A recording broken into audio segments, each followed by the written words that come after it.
Iya, baik, kita mau belajar hari ini ya tentang gereja Pergamus. Oke, silakan An buka Wahyu pasal yang kedua. Ya, hari ini kita akan belajar tentang jemaat atau gereja Pergamus. Oke, gereja Pergamus. Wahyu pasal yang kedua, mulai ayat masih ya, Wahyu pasal 2 mulai ayat yang ke 12 ya, mulai ayat 12. Oke, kita akan baca ayat 12. Gereja Pergamus, apa yang dipesankan? Inilah firman Dia yang memakai pedang yang tajam dan bermata dua. Saudara, kalau kita pelajari surat kepada 7 gereja di Wahyu 2 dan Wahyu 3 ini, setiap gereja yang dikirimi surat oleh Tuhan Yesus dalam pewahyuannya kepada Yohanes, Tuhan Yesus menunjukkan penampilan atau pernyataan yang berbeda-beda. Ya, untuk gereja Pergamus, dia menyatakan memakai pedang yang tajam dan bermata dua. Ya, dulu waktu saya masih kecil dengar pedang bermata dua, pikir ada gambar dua mata. Ternyata bukan begitu.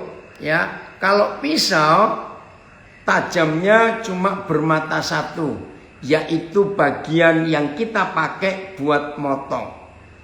Nah, bermata dua itu adalah pedang. Tajamnya itu kiri kanan, ya, sama-sama tajam. Nah, itu bermata dua. Di dalam hidup kita, hidup kami sebagai hamba-hamba Tuhan, maka pedang bermata dua itu artinya kita, para pendeta, hamba Tuhan, pengkhotbah, tidak boleh hanya memiliki firman yang berupa pedang bermata satu, yaitu hanya tajam untuk jemaat atau untuk yang mendengar. Nah, Tuhan tidak mau itu. Tuhan mau firman yang kita terima daripada Dia adalah firman yang sangat tajam, seperti atau setajam pedang yang bermata dua. Jadi yang dikhotbahi harus kena potong firman itu, tetapi yang khotbah juga harus bisa kena atau kepotong dengan firman itu.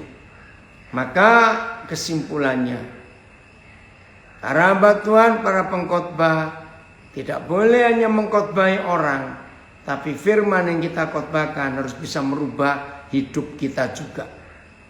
Arti yang lain, jangan jadi Kristen calo, menyuruh orang. Ibu kata kita baru mengerti istilah itu. Ya, jangan jadi pendeta calo, menyuruh orang ya untuk berangkat, tapi yang menyuruh nggak nyampe-nyampe, tetap di tempat. Nah, kita nggak boleh seperti itu. Mari para hamba Tuhan, kita periksa hidup kita, para pendeta, para gembala, majelis jemaat, penginjil-penginjil, mari kita periksa hidup kita. Bagaimana konsep kita dalam menyampaikan firman? Sudahkah firman yang kita ajarkan kena kepada kita juga? Saudara, saya punya pengalaman tahun 75 di Kutai Barat. Dulu masih masuk Kabupaten Kutai Kartanegara. Nah, hari itu kami pergi berlima, ya, pelayanan 6 bulan lebih kami di pedalaman. Ya, sekarang nggak tahu ini Eka sudah gabung belum? Nah, Eka Wardana dari daerah itu. Nah, hari itu giliran saya untuk menyampaikan firman Tuhan. Lalu saya biasa persiapkan diri, saya baca Alkitab. Tiba-tiba saudara, Roh Kudus menegur saya. Saya kaget sekali. Itu kira-kira akhir November tahun 75. Jangan kau baca Alkitab untuk khotbah. Loh, saya kan kaget. Lalu bagaimana maksudnya? Saya merenung sejenak. Saya merasa betul Tuhan Yesus gak suka. Hari itu saya baca Alkitab karena nanti sorenya saya mau khotbah. Nah, saya tutup Alkitab, saya merenung. Kenapa saya nggak boleh baca Alkitab untuk khotbah? Saya nggak ngerti. Saya merenung. Saya sambil tanya, Papa kenapa? Saya nggak boleh baca Alkitab untuk khotbah. Saya kaget, saudara. Roh Kudus berkata begini.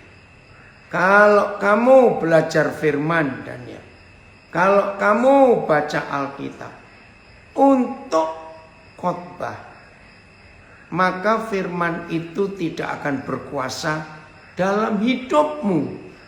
Oh ya? Lalu bagaimana? Nah, saudara, betul-betul itu pengalaman yang luar biasa. Roh Kudus mengajar saya. Hidupmu itulah khotbahmu. Oh, saya baru mengerti. Hidupmu itulah khotbahmu. Jadi jangan munafik. Hanya membaca Alkitab, belajar Alkitab untuk mengkhotbahi orang lain. Sejak hari itu sampai hari ini saya merubah konsep saya. Saya tidak pernah belajar Alkitab, baca Alkitab untuk khotbah, tidak. Semua saya renungkan dulu. Maka itu banyak orang heran kalau saya khotbah tidak bawa Alkitab. Bukan saya hafal. Betul, Agatha, luar biasa itu. Maka itu kalau saya khotbah tidak bawa Alkitab kebanyakan bukan saya hafal. Sebab firman itu sudah saya hidupi. Otomatis firman itu nyata. Nah, maafkan saya kalau ada rekan-rekan saya masih belum punya konsep pedang bermata dua ini. Biarlah hari ini kita merubah hidup. Khotbah yang berupa teori, karena pendeta itu belajar secara sistematis homiletik, ya itu artinya ilmu khotbah. Homiletik itu ilmu khotbah secara ilmiah.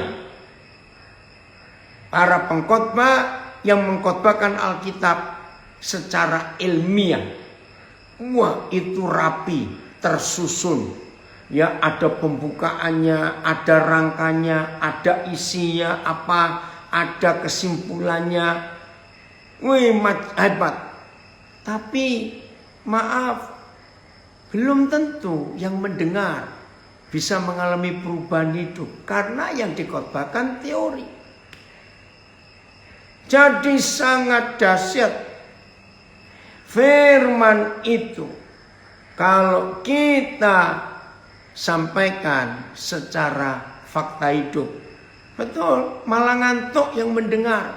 Walaupun bagus, ilmiah, tersusun rapi khotbah itu.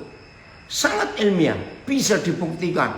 Karena semua khotbah memakai buku tahun ini, pakai kebenaran tahun itu. Wah, luar biasa. Tapi bukan pedang bermata dua. Tidak dihidupi. Hanya menyampaikan saja. Maka itu rekan-rekan hamba Tuhan, mari mulai hari ini kita jangan dikatakan munafik. Hanya bisa mengkhotbahi orang, tapi tidak melakukan. Nah, ada istilah dalam bahasa Jawa, koyo gajah dibelangkoni. Ya. Jarkoni kata Pak Filipus, mengajar orang ngelakoni.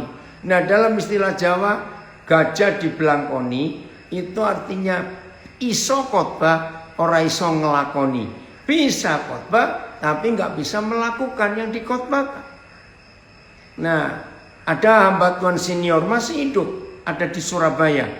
Namanya Pendeta Yusuf Bijaksana. Dia seorang dokter, ya. Itu prakteknya di Magetan tahun 70-an yang lalu. Sekarang usia mungkin sudah 80-an. Nah, tahun 78, saudara, selama setahun saya ikut pelajaran Alkitab dengan beberapa hamba Tuhan yang lain. Itu setiap Rabu sore jam 4 di Surabaya. Nah, salah satu yang saya ingat sampai hari ini, Pak Yusuf berkata begini, mengingatkan kami semua hamba-hamba Tuhan. Hanya ada satu sebab mengapa ada anak-anak pendeta yang hidupnya berantakan, hidupnya hancur. Ada. Nah, penyebabnya cuma satu, dan itu betul. Apa penyebabnya? Bapaknya khotbahnya bagus, tapi tidak dilakukan dalam hidup sehari-hari. Jadi di mimbar kelihatan bagus, tapi di rumah, tidak jadi suami yang baik buat istrinya, tidak jadi papa yang baik buat anak-anaknya. Maka anak-anak pengkhotbah, anak pendeta seperti itu akan kecewa dengan papanya. Yang dikhotbahkan tidak dilakukan dalam hidup sehari-hari. 100%. Anak-anak gembala atau anak-anak hambatan seperti itu, jangan harap akan kenal Tuhan dan percaya Tuhan, karena melihat kelakuan ayahnya tidak seperti yang dikhotbahkan. Nah, inilah malaikat jemaat atau gembala di jemaat Pergamus, pedang tajam bermata dua. Nah, saya cari di ayat mana Tuhan Yesus melakukan itu. Saya terkejut ketika Roh Kudus menunjukkan dirinya dengan firman ini. Saudara masih ingat Matius 28? Dia memberikan perintah, pergilah kamu ke seluruh dunia, beritakan Injil itu. Jelas ya, masih ingat perintahnya? Setelah perintah itu dia berikan, lalu dia berkata begini, dan aku menyertai kamu sampai kepada akhir zaman. Itu luar biasa. Aku menyertai kamu. Jadi dia tidak hanya menyuruh kita pergi, tapi dia ikut pergi. Satu kali saya dapat ilustrasi begini tentang Matius 28. Ini pedang tajam bermata dua. Kalau ada satu keluarga, orang kaya, punya pembantu. Pagi itu si bos akan berangkat untuk kerja.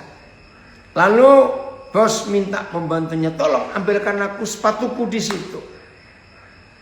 Nah, ya udah, si pembantu ya berangkat karena disuruh untuk ambil sepatu. Seharusnya wajarnya si bos kan tetap duduk. Lalu sepatunya datang, diangkat, dia bawa oleh pembantu itu. Tapi ilustrasi Matius 28, ketika Tuhan Yesus memberi perintah agungnya kepada kita murid-muridnya untuk pergi memberitakan Injil. Ternyata bos ini ikut si pembantu ke tempat ambil sepatu, dan ketika pembantu ambil sepatu balik ke tempat si bos tadi, si bosnya ikut balik ke tempat yang sama. Nah, lucu bukan? Lah, ngapain kamu nyuruh kalau memang kamu juga ikut ambil? Inilah Tuhan kita, pedang tajam bermata dua. Saudara masih ingat janji-janjinya di perjanjian lama? Apabila engkau berjalan melewati sungai yang banjir, engkau tidak terhanyut. Kok bisa? Karena aku menyertai kamu. Apabila engkau masuk lewat api yang menyala, engkau tidak akan terbakar, karena aku menyertai kamu. Saudara masih ingat ketika Sadrak, Mesak, Abednego dengan ketaatannya kepada Tuhan tidak mau menyembah patung itu, mereka dimasukkan ke perapi yang menyala. Nebukadnezar terkejut, kok jadi 4 orang? Siapa yang 1? Bukankah cuma 3 orang yang dihukum tadi? Saudara, inilah bukti bahwa tidak ada perintah yang berat. Saya ulangi, tidak ada perintah yang berat. Kenapa nggak ada perintah yang berat? Sebab semua perintah yang Papa ajarkan, yang Papa perintahkan kepada kita untuk kita lakukan, ternyata dia sendiri ikut melakukan juga. Maka itu tidak berat buat kita. Saya kagum pada pengertian ini. Maka itu saudara, ketika kita menyampaikan firman dan kita tidak menghidupi dan melakukan firman itu juga, maka firman itu tidak ada kuasanya sama sekali. Menyebut diri hamba, tapi kalau kelakuannya bos, copot aja predikat hamba itu. Paulus Winarto, senang kau dan kamu gabung. Hamba itu hamba, jangan berkelakuan bos. Jadi pedang tajam bermata 2, karena Tuhan Yesus sendiri melakukannya. Satu kali saya pernah dengar berapa tahun 70-an yang lalu, Pendeta Stephen Tong, waktu itu belum doktor dia mengajarkan bedanya kekristenan dengan agama-agama apa saja. Digambarkan ada seorang jatuh ke dalam sumur, teriak-teriak minta tolong. Agama A lewat, oh kamu terjerumus ke dalam sumur karena hidupmu tidak sungguh-sungguh dengan Tuhan. Kamu hidup tidak benar, kamu begini. Jadi diajari macam-macam. Udah, lakukan itu. Pergi si agama A. Orang ini masih dalam sumur, hanya cuma diajari. Datang agama kedua, agama B misalnya. Oh, kamu itu kurang amal dalam hidupmu. Kamu itu terlalu pelit. Kamu kurang ini, kurang itu. Harusnya kamu itu begini, harusnya kamu begitu. Maka kamu gak akan masuk ke sumur ini. Lakukan itu. Agama B pergi. Orang ini masih dalam sumur. Dan terus begitu. Berganti-ganti datang agama-agama yang ada. Akhirnya datang Tuhan Yesus. Begitu Tuhan Yesus mendengar teriakan orang ini minta tolong, Tuhan Yesus gak mengajar, gak apa. Tuhan Yesus masuk ke dalam sumur itu, menemui orang itu. Lalu Tuhan Yesus angkat orang itu dari dalam sumur.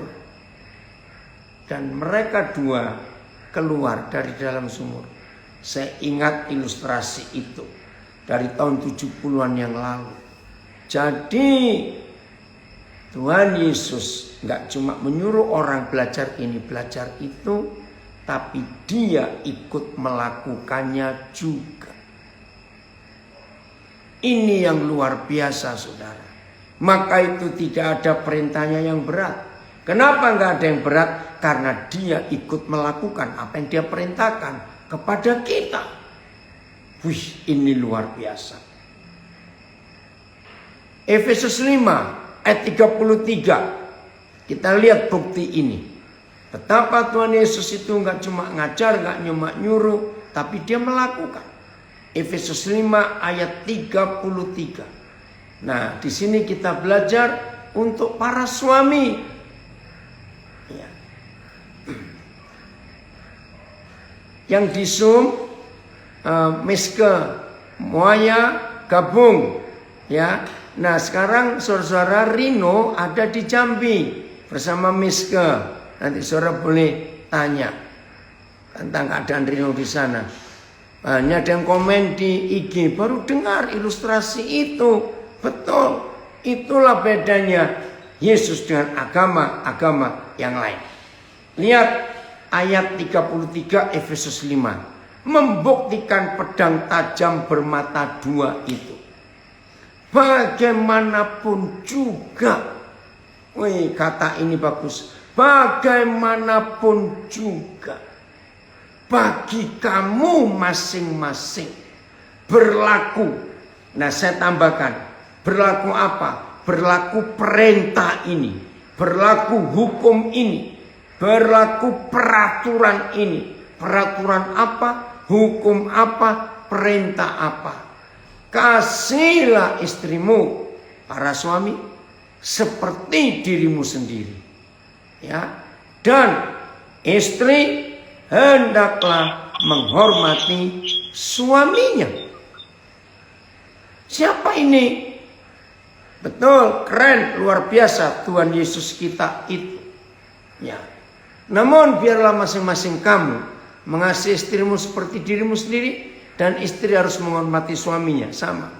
Saudara, siapa yang dimaksud bagi kamu masing-masing berlaku peraturan ini, perintah ini, hukum ini? Ini yang saya kagum. Nanti ya saudara, karena kita nggak membahas kitab Efesus 5 tentang suami istri, tapi ini bukti bahwa Tuhan Yesus tidak cuma memerintah, menyuruh kita, tapi dia ikut melakukan. Ya, perhatikan. Di dalam Efesus 5 ayat 22 sampai 33 itu melibatkan 3 partai. Istilah saya, melibatkan 3 pribadi. Ya, Efesus 5 22 sampai 33 itu melibatkan 3 pribadi. 1 jelas Tuhan Yesus, 2 itu istri, 3 itu suami. Maka itu dari ayat 22 sampai ayat 32 saudara akan menemukan kalimat ini. Begitu dia ngomong begini, demikianlah Kristus. Ngomong ini nulis ini, demikianlah Kristus. Itu luar biasa. Ya, pengajaran. Coba saya mau buka komennya Philip. Sebentar ya. Pengajaran di apa? SIC. Oh, did SIC vs pemuritan. Oh, do as I do. Oh, do as I say vs pemuritan. Do as I do. Tuhan Yesus memuridkan dengan cara menunjukkan apa yang dia lakukan. Oh, do ya. Saya ulangi. Do as I say, lawan katanya, lawannya pelajaran pemuritan. Do as I do, ya. Tuhan Yesus memuridkan dengan cara menunjukkan apa yang dia lakukan. Do as I say. Terima kasih Philip. Ini saudara kita dari Florida ikut menjelaskan. Bagus sekali. Nah, jadi karena di Efesus 5 ayat 22 sampai 32 itu selalu ada kalimat demikian pula Kristus. Demikian pula Kristus.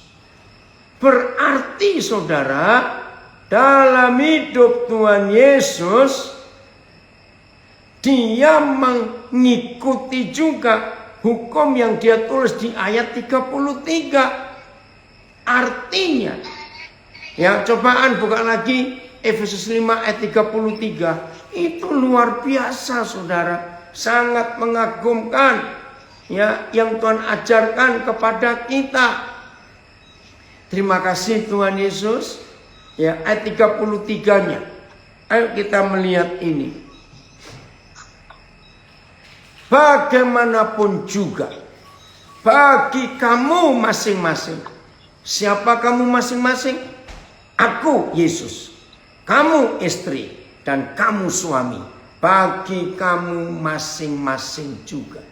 Berlaku peraturan ini, berlaku hukum ini. Kasihlah istrimu seperti mengasihi dirimu sendiri. Nah saudara, Tolong para pendeta yang masih belum paham betul pengajaran Matius pasal yang ke-19 tentang perceraian, ingat Efesus 5:33. Karena kita nggak teliti.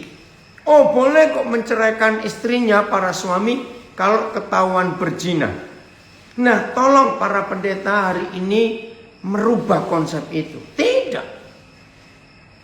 Siapa yang bilang boleh menceraikan istri kalau berzina? Nah, menurut Efesus 5:33, bagaimanapun juga bagi kamu masing-masing berlaku hukum, peraturan, perintah ini. Saya tanya, dalam Efesus 5 ini, kita sebagai gereja adalah mempelai perempuan Kristus. Yesus adalah mempelai laki-laki gereja. Mari kita jujur dengan hukum perzinahan Matius pasal 5. Dengar ya, dengan hukum perzinahan Matius pasal 5. Ayo jujur para istri, kita ini istrinya Tuhan Yesus. Hanya melihat orang dan menginginkan kita sudah disahkan, kita berzina dengan orang itu di pikiran kita. Nah, dengan hukum Matius 5, saudara, bukankah kita ini bukan cuma pernah berzina, tapi kita ini sering berzina sebagai istri. Saya tanya, ketika sebagai istri kita sering berzina, Tuhan Yesus tahu atau tidak? Ayo jawab. Tahu. Nah, kalau dia tahu, kenapa dia nggak ceraikan kita? Padahal dia tahu kita berzina. Inilah hukum yang luar biasa, yang Tuhan ingin kita lakukan dalam hidup kita. Maka itu Efesus 5:33 ini luar biasa.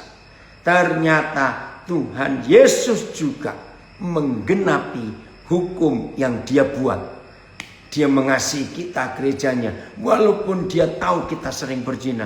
Terima kasih Tuhan Yesus untuk pengampunan dan penerimaan kebejatan kita ini. Ini yang luar biasa dalam hidup kita. Kalau kita mau sungguh-sungguh mentaati, ini dia. Terima kasih Roh Kudus untuk apa yang Tuhan ajarkan kepada kami. Haleluya. Udah, sekarang kita buka kembali Wahyu 2. Lanjutan ayat yang berikut. Ya. Jemaat Pergamus ini ada hal yang unik yang kita mau pelajari. Ayat berapa tadi? 13 sekarang. Ayat 13. Ya, ayat 13. Aku tahu di mana engkau diam, yaitu di sana, di tempat tahta iblis. Widih, ngeri. Saudara, masa itu, ya, zaman itu, kota Pergamus ini pusat sihir, pusat penyembahan berhala. Kota Pergamus itu pusat kemaksiatan, tempat setan diam. Itu gereja Pergamus. Hari-hari ini saudara, kita di dunia sedang hidup diam di tempat setan juga. Lihat narkoba gila-gilaan, lihat pornografi gila-gilaan, lihat LGBT gila-gilaan, lihat kejahatan, pembunuhan, perampokan, pemerkosaan, pedofil, anak-anak kecil dirusak. Saudara, betul-betul ngeri. Tempat setan ada di dunia ini. Nah, itu kesalahan kita. Karena gereja belum mampu untuk merebut kembali apa yang Tuhan pernah berikan kepada manusia, yaitu menguasai bumi ini. Sekarang kita lihat 1 Yohanes 5:19-an untuk membuktikan bahwa kita sedang ada di tempat setan berada. 1 Yohanes 5:19. Terima kasih Roh Kudus, Engkau memberi kekuatan kepada kami untuk hidup menang. Kita tahu bahwa kita berasal dari Tuhan. Puji Tuhan. Enggak ragu. Tapi walaupun kita berasal dari Tuhan, sekarang ini kita ini diam di mana? Kita tinggal di mana? Tempat ini apa? Lihat kalimat berikut. Dan seluruh dunia berada di bawah kuasa si jahat. Seluruh dunia di tangan setan. Seluruh dunia dalam cengkeraman neraka. Oke, terima kasih An. Ada penjelasan yang ditunjukkan. Kita tidak akan pernah memahami perjanjian baru dengan maaf, kecil sekali An ini An. Saya ulangi, nih. Kita tidak akan pernah memahami perjanjian baru dengan memadai kecuali kita mengenali keyakinannya yang mendasar bahwa iblis adalah penguasa dunia ini. Dia adalah si jahat dan kuasanya menabur, kuasanya mengatur zaman yang jahat ini. Terima kasih An untuk penjelasan itu.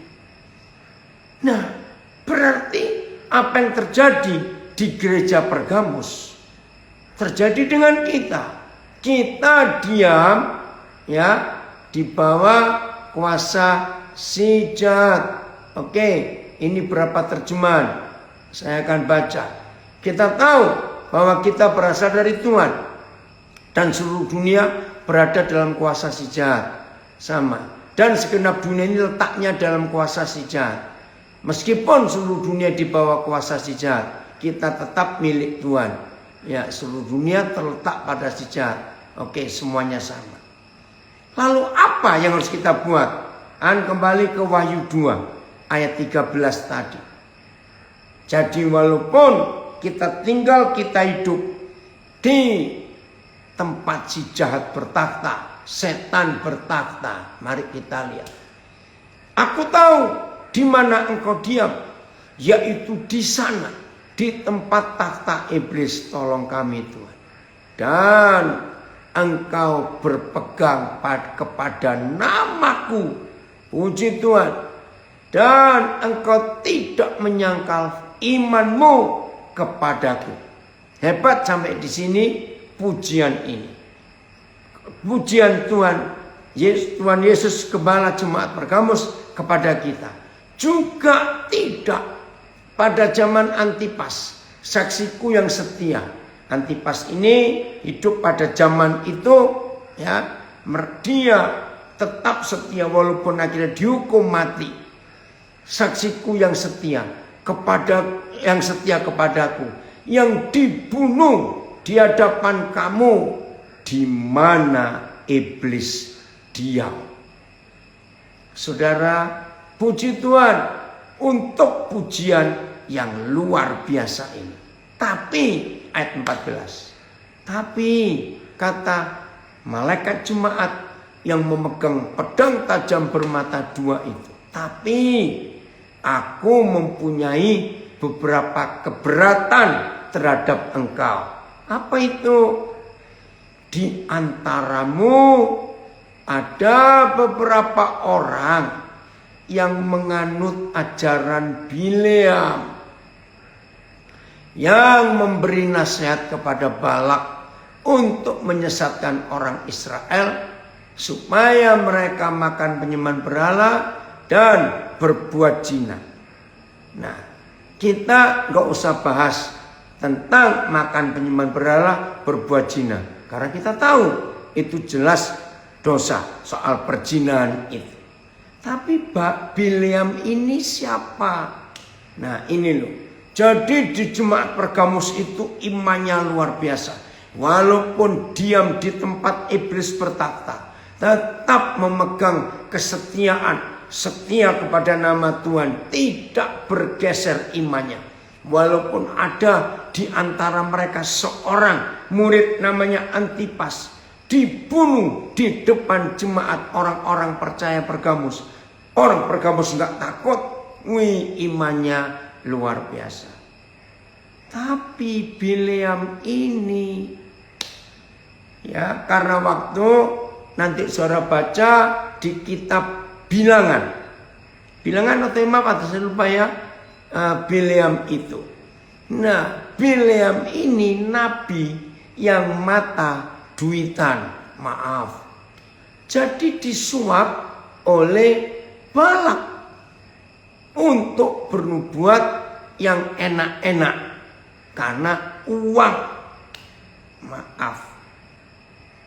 Saudara, dan roh Bileam ini akhir-akhir ini muncul kembali. Maafkan saya. Tidak sedikit hamba-hamba Tuhan kerasukan roh Bileam. Motivasi pelayanannya adalah uang. Maaf ya, motivasi pelayanannya adalah uang. Oh, ini yang kita harus hati-hati dengan roh Bileam di akhir zaman ini. Mari kita harus berubah. Makasihan Bilangan 22 dan 20 sampai 24. Ada yang komen di Facebook, saya temui gembala membawakan firman, tapi tidak membawa perubahan hidup jemaatnya. Kenapa itu, Pak? Yaitu tadi, hanya mengkhotbahkan tapi tidak melakukan. Puji Tuhan, dari Sydney gabung juga. Ya, terima kasih Yani gabung. Ya. Ada yang minta, jadikan aku alatmu Bapa, seperti pedang bermata dua. Amin. Ya. Ya. Matius 11 ayat 29. Belajarlah kepadaku pikul kuk atau gandar yang kupasang.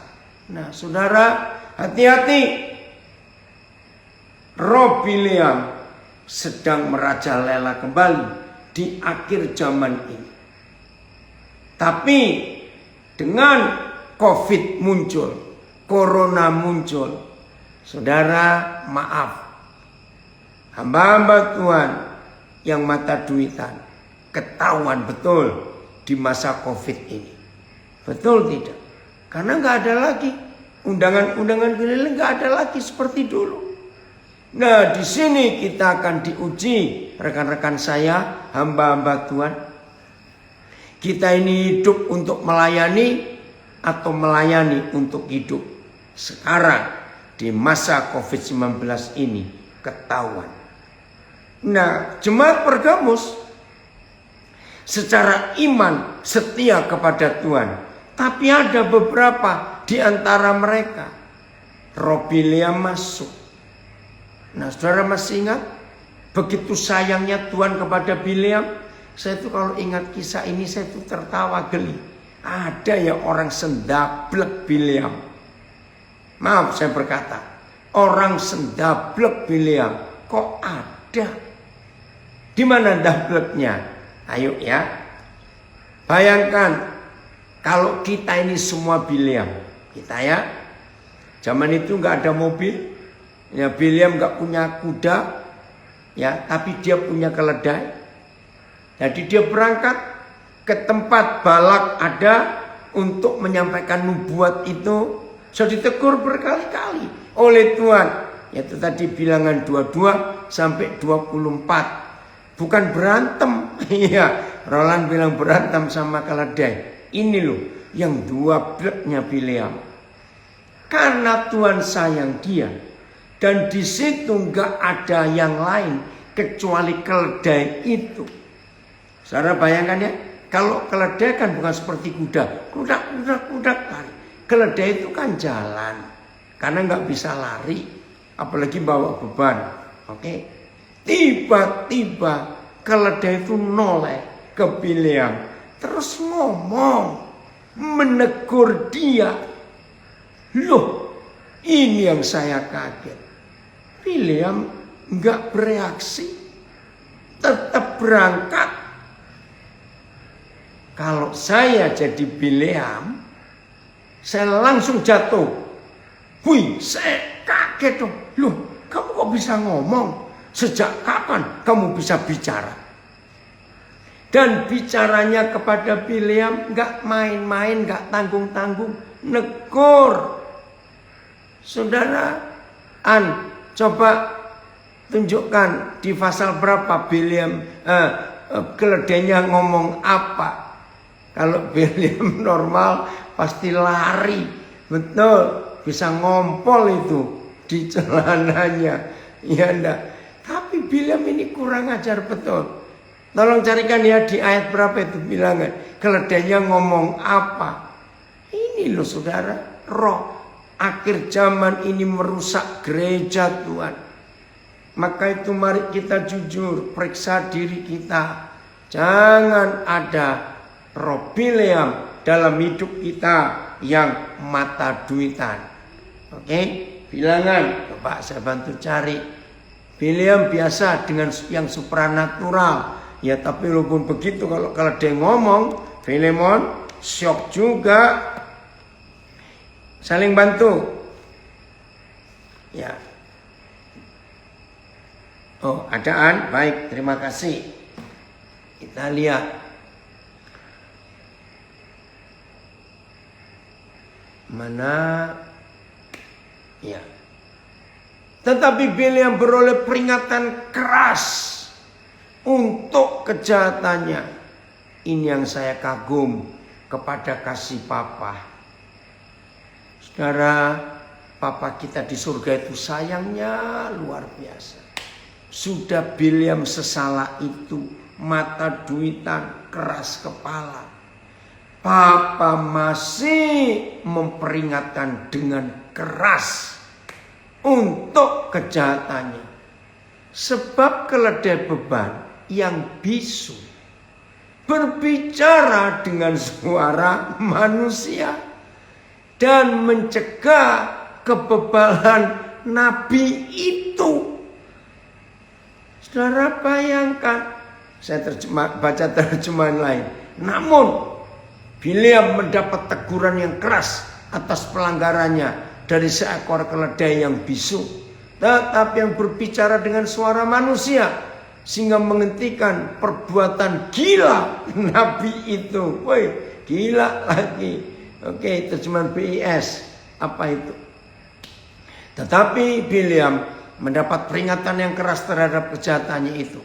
Ketika keledainya berbicara dengan suara manusia, maka nabi itu dipaksa untuk menghentikan perbuatannya yang gila itu. Aduh, gila lagi. Ya. Dan mendapatkan teguran atas pelanggarannya, yaitu seekor keledai yang tidak bisa berbicara dengan berbicara dalam suara manusia. Dia telah mencegah kedunguan sang nabi. Namun Bileam kemudian diberi peringatan keras atas pelanggarannya itu. Keledai yang tidak bisa berbicara seperti manusia tiba-tiba mengeluarkan suara yang sama dengan suara manusia untuk mencegah kegilaan nabi itu. Tetapi dia telah ditegur karena perbuatan jahatnya oleh seekor keledai yang bercakap dengan suara manusia, lalu menjauhkan Bileam daripada perbuatannya yang tidak waras. Sudah gila, tidak waras, dungu, lengkap sudah. Saudara, betapa ngeri roh Bileam itu ada di gereja akhir zaman ini, di gereja Pergamus. Maka itu saudara, mari kita periksa diri kita. Bagaimana nabi-nabi zaman sekarang ini, maaf ya, tolong sampaikan, mempunyai karunia nabi, tapi seenaknya. Ya, betul, uang itu bisa bikin orang gila. Ya, coba kembali lagi ke bilangan Bapak tadi 22. Ya, tadi tayangkan ayat yang sama. Ya, oh ya, sama itu ya. Nah, saya mau berikan komen apa yang disampaikan Filemon atau Filipus ini. Oh, Filemon. Oke, gini komennya. Uang itu bisa bikin orang gila dan tidak waras. Begini yang saya temukan. Orang gila itu dibohongin, ditipu apa saja, dia kena. Ya, karena memang gila. Tapi aneh, saya masih kecil dulu, jangan diikuti cara ini ya. Ternyata orang gila itu nggak bisa dibohongin dengan uang, tentang uang. Renungkan. Orang gila itu nggak bisa ditipu dengan uang. Ngerti. Mereka nggak bisa. Apa itu? Gimana saya ngomong ya? Nggak bisa dibohongin. Uang itu mereka ngerti, saudara. Jadi kesimpulan saya, uang itu bisa membuat si gila jadi waras. Tapi yang waras bisa gila gara-gara uang. Amenkan kebenaran yang saya temukan berapa puluh tahun ini. Betul. Orang gila itu nggak ngerti uang, nggak bisa dibohongin. Marah dia kalau kita bohongin uang.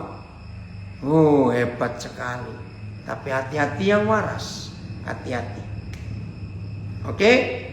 Nah, lanjut Wahyu 2. Jangan ada Robileam di antara kita. Ayat 14-an. Wahyu 2 ayat yang ke-14. Oh, sudah ya? Oh, belum selesai. Oke, sekarang 15. Demikian juga ada padamu orang-orang yang berpegang kepada ajaran pengikut Nikolaus. Saudara, sampai hari ini tidak ada penjelasan yang sangat jelas tentang siapa Nikolaus ini. Ya, ini masih merupakan misteri. Oke, kita nggak usah terlalu fokus kepada Nikolaus. Pokoknya ini penyesatnya pada zaman itu. Jadi jemaat Pergamus ini hebat. Secara kesetiaan kepada nama Tuhan tidak diragukan. Setia, tidak takut mati. Ada yang sudah dibunuh namanya Antipas. Mereka tidak beranjak, tetap setia. Tapi ada Robileam. Ada pengajaran Nikolaus, cari yang miring-miring. Nah, perhatikan itu. Saudara, di hari-hari terakhir ini begitu banyak pengajaran yang aneh-aneh. Ya, saudara yang nggak tahu nggak usah tahu. Dari Tiongkok dan dari Korea itu banyak pengajaran, khususnya Korea. Nah, yang dari Tiongkok ini aneh. Namanya Gereja Tuhan yang Maha Kuasa. Tapi dalam pengajaran di Tiongkok ini Tuhannya itu perempuan. Nah, ini yang berbahaya. Jadi banyak pengajaran yang aneh-aneh di akhir zaman ini. Bahkan di Indonesia pun gak sedikit. Maka itu harus hati-hati. Nah, khotbah-khotbah yang membuat Yesus plus. Ya, itu istilah saya. Yesus plus kain, Yesus plus minyak urapan, Yesus plus banner, Yesus plus apa. Aduh, sudah. Tidak ada itu. Karena Alkitab tidak mengajarkan. Jadi, jangan sampai ada hamba Tuhan yang mimpi. Melihat sesuatu dapat sesuatu. Mimpi, hati-hati. Tidak semuanya benar. Pokoknya patokannya, kuncinya adalah Alkitab. Apa yang gak tertulis kita tidak boleh mengikuti. Tidak. Hanya yang tertulis ini saja yang kita ikuti. Nah, jadi jangan sampai ada pengajaran orang-orang Nikolaus. Jangan. Pokoknya kembali kepada firman.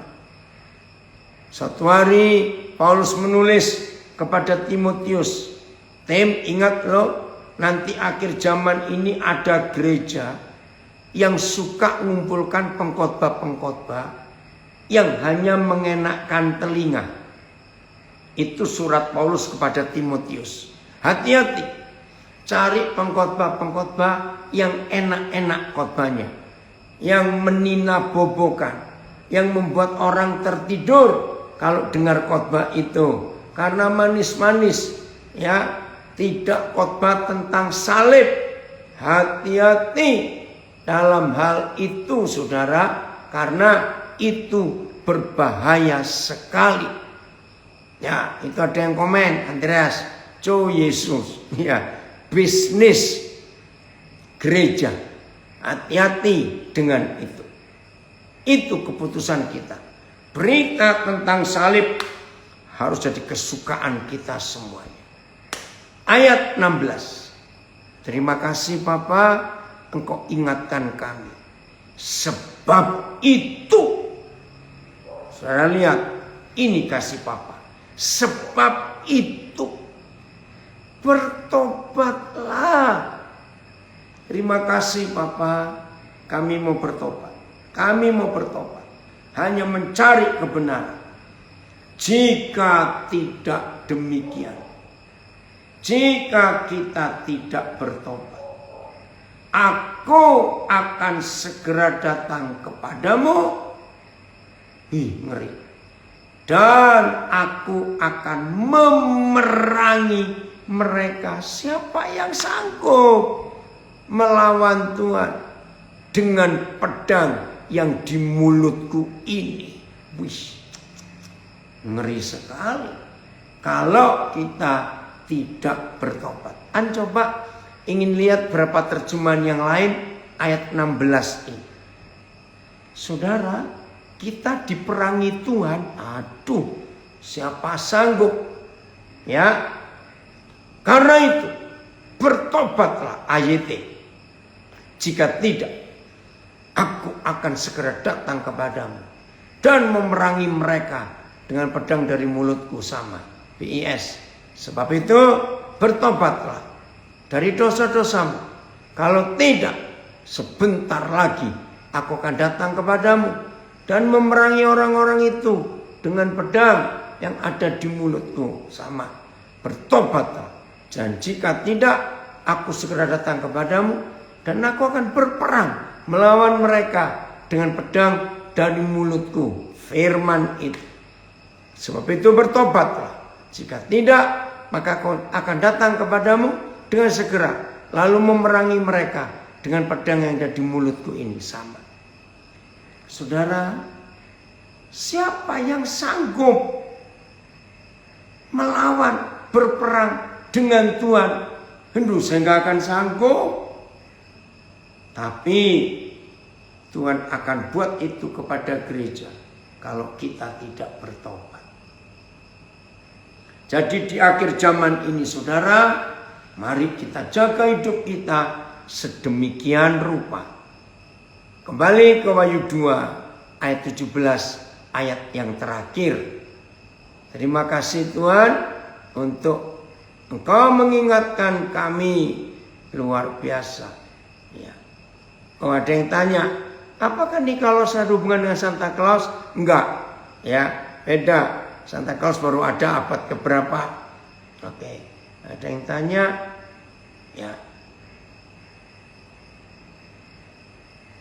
True colors, ketahuan itu, ya, betul. Oh, Bileam itu dukun, bukan, dia nabi. Oke ya, udah ayat 17. Papa terima kasih untuk firman. Siapa bertelinga, hendaklah ia mendengar apa yang dikatakan Roh kepada gereja-gereja. Barang siapa menang, kepadanya akan kuberikan dari mana yang tersembunyi, dan aku akan mengaruniakan kepadanya batu putih yang di atasnya tertulis nama baru yang tidak diketahui oleh siapapun selain oleh yang menerimanya. Puji Tuhan. Saudara, pelan-pelan. Mana yang tersembunyi kalau kita menang? Menang terhadap apa? Bukan menang perang terhadap Tuhan, sombong betul. Menang terhadap roh Bileam, roh mata duitan, menang terhadap pengajaran-pengajaran orang Nikolaus yang menyeleweng, yang menyimpang. Akhir-akhir ini banyak pengajaran yang keluar dari prinsip Alkitab. Kita harus menang atas mereka.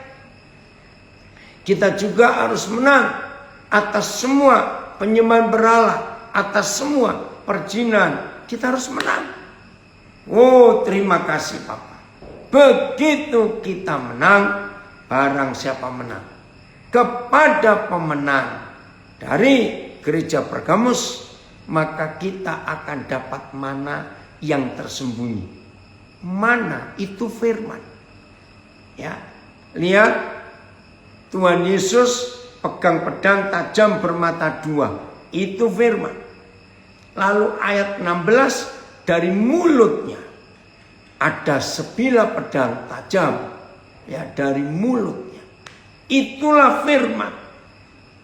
Lalu diulangi lagi.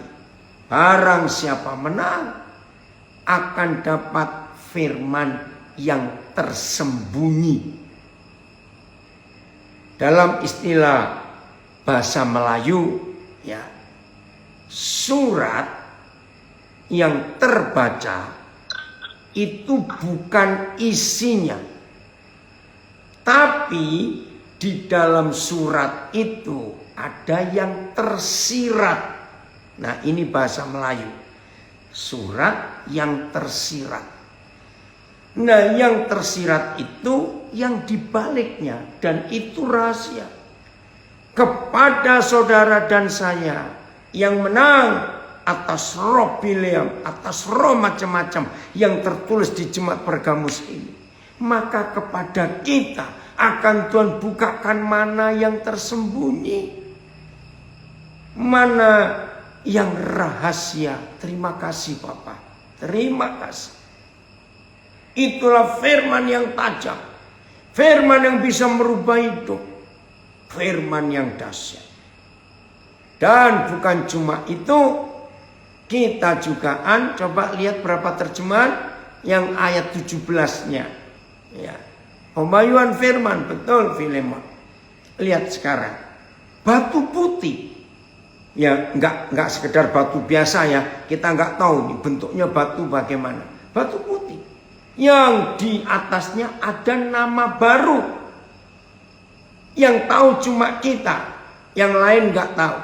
Jadi tolong ya Agatha, jangan tanya Koden. Jadi Koden batu putih namanya apa? Koden pun enggak tahu batu putih yang Tuhan beri pada Agatha namanya apa, enggak tahu. Pokoknya itu yang tahu cuma kita sendiri. Nah, kata nama itu berarti perubahan karakter. Ya. Agatha bilang, enggak nanya. Ya, sebelum ditanya Koden ngomong dulu, karena nanti pasti tanya lagi. Maaf. Oke ya. Saya baca terjemahan AYT.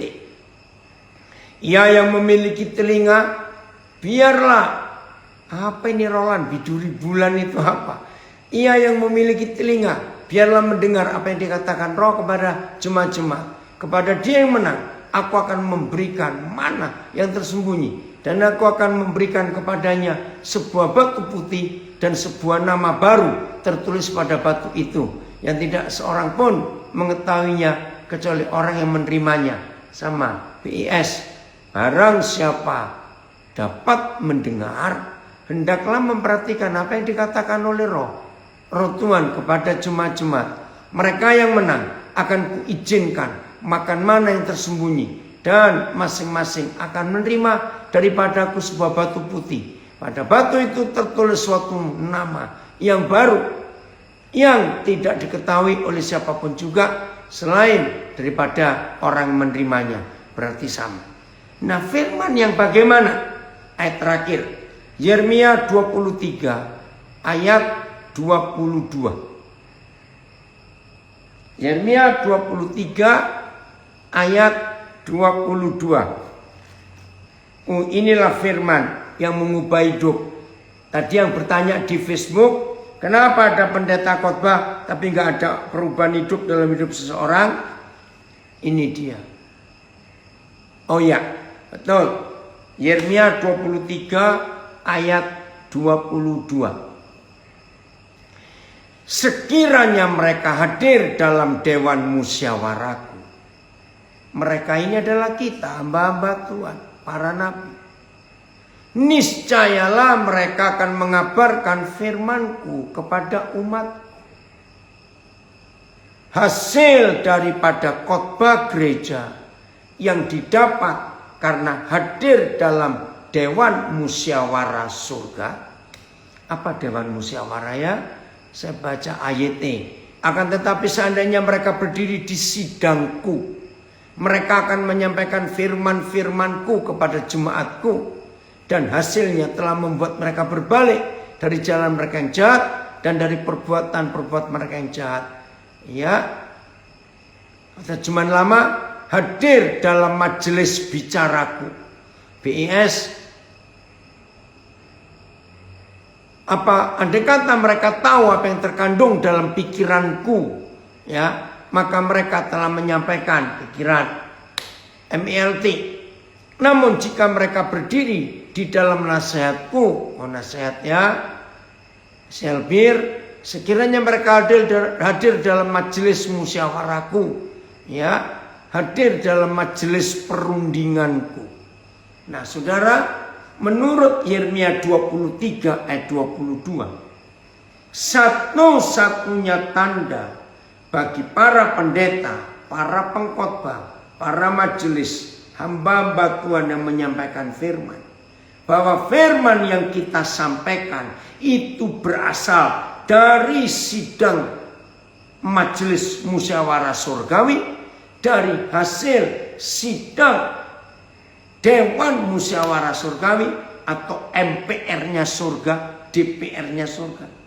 Satu tandanya, kalau kita para pengkhotbah mendapat mana yang tersembunyi, mana yang disimpan oleh Tuhan dan khusus hanya diberikan kepada kita yang bisa hadir dalam His Counsel, bahasa Inggrisnya. Saya nggak tahu bahasa Belandanya apa. His Counsel.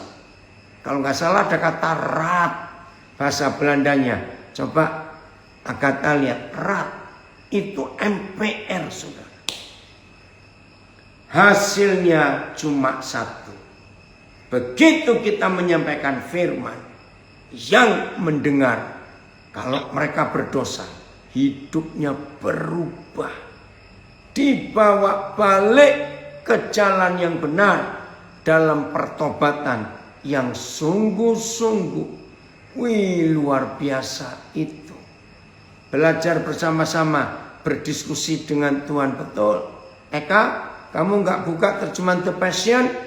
Ya, soal Yeremia 23 ayat 22 itu hebat. Jadi Papa di surga itu punya dewan musyawarah. Dan kita diminta sering-sering hadir. Terima kasih Papa untuk surat kepada gereja Pergamus. Oke. Net ya. But if they had stood in my inner circle. Wih, inner circle. Jadi link pertama. Ya, Tuhan itu punya inner circle, saudara. Luar biasa. They would have proclaimed my message to my people. Ya, jadi akan memproklamirkan berita dari inner circle-nya itu. Terima kasih Eka untuk menuliskan itu. Jadi hari ini saudara, Roh Kudus ingin kita hidup sungguh-sungguh mentaati semua perintahnya. Terima kasih Roh Kudus untuk mengajar kami. Tuhan Yesus memberkati kita semua. Selamat menjadi pelaku firman.